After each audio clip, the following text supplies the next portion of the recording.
Estudo Bíblico 11.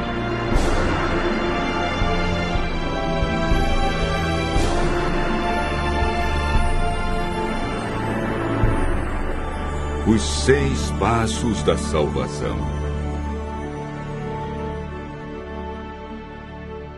Hoje vamos aprender um dos temas mais fascinantes da Palavra de Deus: a salvação. O estudo está dividido em 3 partes: a salvação no Antigo Testamento, a salvação no Novo Testamento e 6 passos que o homem deve dar para confirmar a salvação.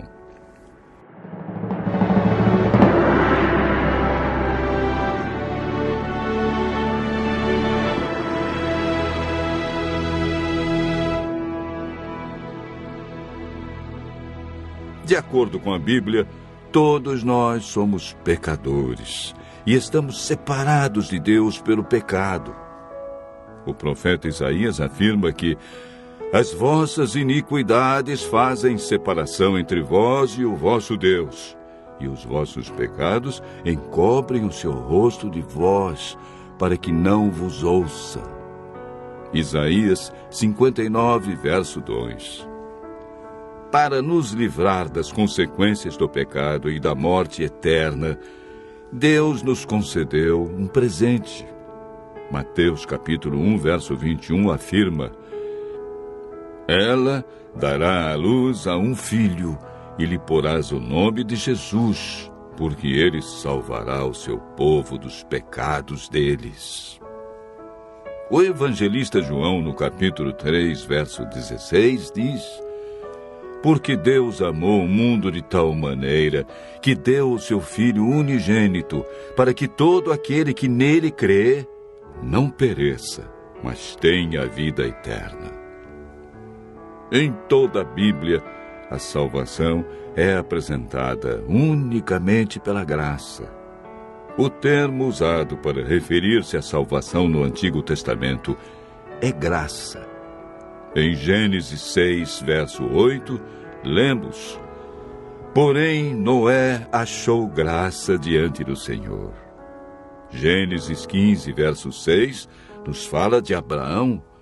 Creu no Senhor, e isso lhe foi imputado para a justiça. Davi orou: volta-te, Senhor, e livra minha alma. Salva-me por tua graça. Salmo 6, verso 4. No Antigo Testamento, o homem era salvo mediante a fé no Cordeiro, que viria para tirar o pecado do mundo. Vejamos agora como ocorre a salvação no Novo Testamento. O plano de salvação que existe no Novo Testamento é uma continuação do plano descrito no Antigo Testamento. A Bíblia não apresenta uma mudança no plano da salvação. Lemos em Atos 15, verso 11, uma das crenças da Igreja Apostólica. Mas cremos que fomos salvos pela graça do Senhor Jesus, como também aqueles o foram. O apóstolo Paulo, em sua carta aos Efésios 2, verso 8, confirma que a salvação é por meio da graça. Porque pela graça sois salvos mediante a fé. E isto não vem de vós, é dom de Deus. A salvação foi concretizada na cruz do Calvário, onde Deus provou o seu amor por cada um de nós, sendo nós ainda pecadores. A consumação final da salvação ocorrerá na segunda vinda de Cristo.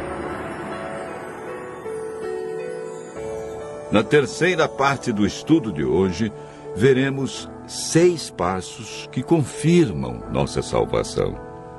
O primeiro passo encontramos em Atos 16, verso 30 e 31, na experiência do carcereiro que perguntou a Paulo e Silas: que devo fazer para ser salvo? E eles responderam: crê no Senhor Jesus e serás salvo, tu e tua casa.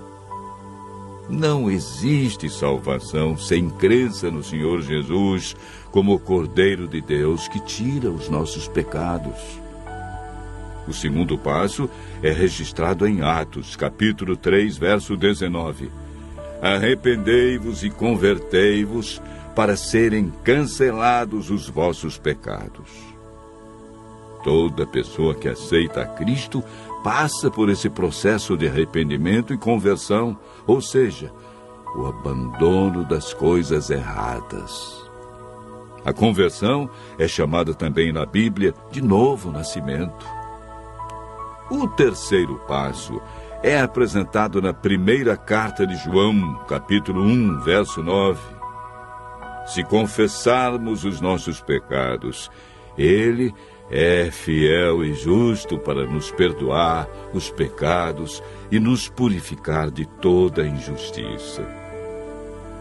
Todo pecado confessado, sinceramente a Cristo, é perdoado.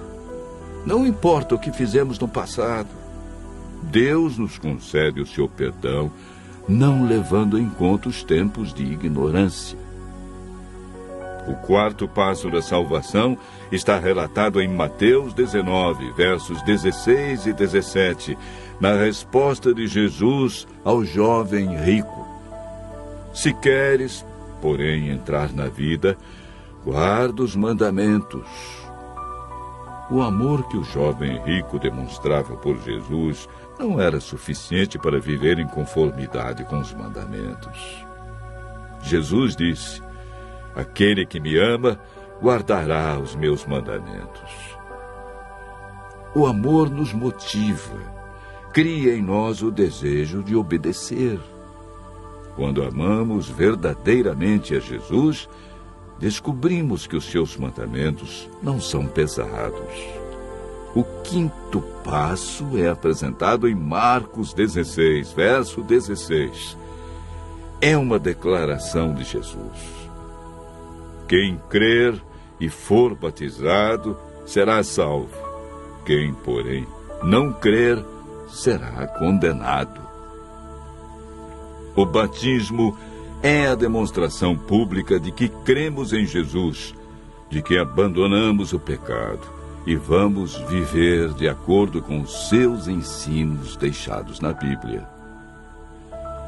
O último passo para a salvação encontramos em Mateus 24, verso 13, na declaração de Jesus. Aquele, porém, que perseverar até o fim, esse será salvo. Perseverar é continuar praticando os ensinamentos que aprendeu. É a capacidade de continuar, apesar dos obstáculos e dificuldades que encontramos pelo caminho. Aquele que perseverar até o fim receberá a coroa da vida.